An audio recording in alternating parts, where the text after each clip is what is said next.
as with all fairy tales, we're looking at a series of three.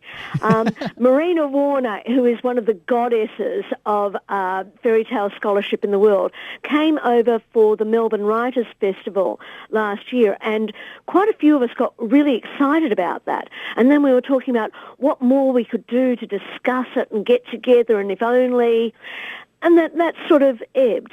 And then I did a workshop at an English Teachers Association conference on good and evil in fairy tales. And in a Facebook thread afterwards, I was talking with Riley McCarran about it, and she was saying how much she wished she could have gone. I was saying, yes, Riley, with all your depth of understanding of fairy tale scholarship and folklore, you really would have been good at it.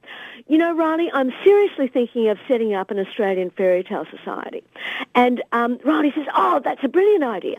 But then Riley has her own story, because for her, I was just the speaking beast along the journey. I was just the helper for a voyage that she'd started long before that, when she'd started to study, and she'd been brooding over this idea of an Australian fairy tale society for a long, long time.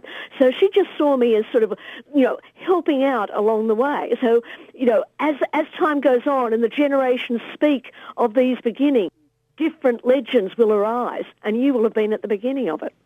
Now, you mentioned something about three. Is the number three important in fairy tales? What is the definition and important ingredients of a fairy tale? Well, yes, I'd say, not necessarily three, but magic numbers, 3, 7, 12, you'll find those repeated. Irish fairy tales, you'll get 9, because that's 3 times 3, so that's, triply significant.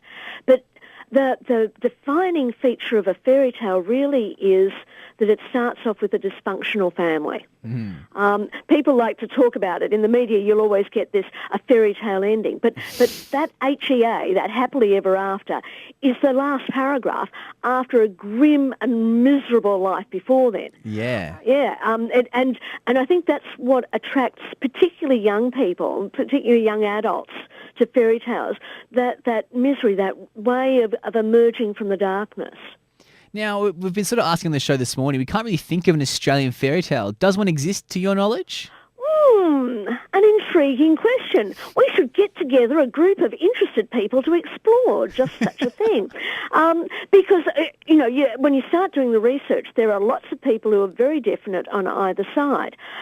When you've got to answer it, you have to look at what is it that makes something a fairy tale, and what is it, more interestingly, that makes something Australian.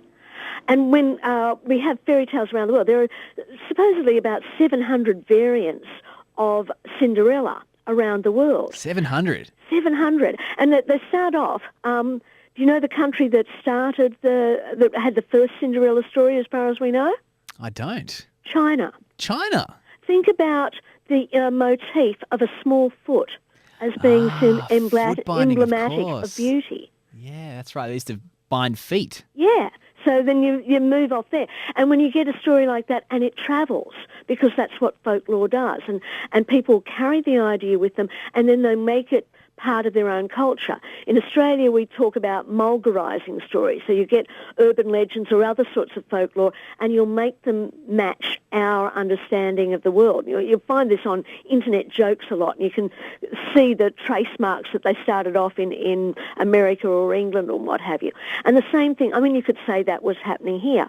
Or what they were doing in the 19th and early 20th century a lot was just going straight into the environment and creating our own fantasy world. And the most successful person there, I would say, was May Gibbs with Snugglepot and Cuddle Pie.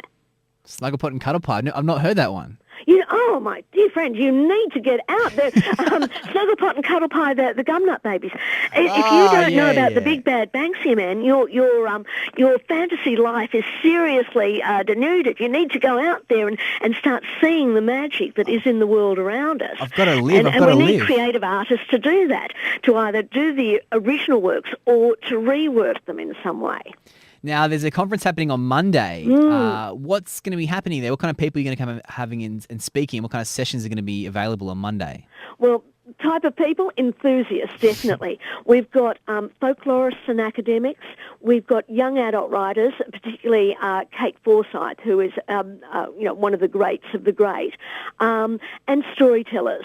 Not only storytellers, though Riley and I start off that way, but there are artists of different kinds, people who work in glass or print, all sorts of people, but all with this passion, and so many of them. It's been so exciting. When we first started and we put it out on a Facebook page, and there was this rush of energy. It was one of the two big moments, I think Riley and I would agree, on the life of the Fairy Tale Society. Just so many people going, oh, wow, oh, I've been wanting something like this to exist. Wow. So we're going to be having the academic papers, and it is a place for folklorists to share their scholarship and their exploration of what they're doing there.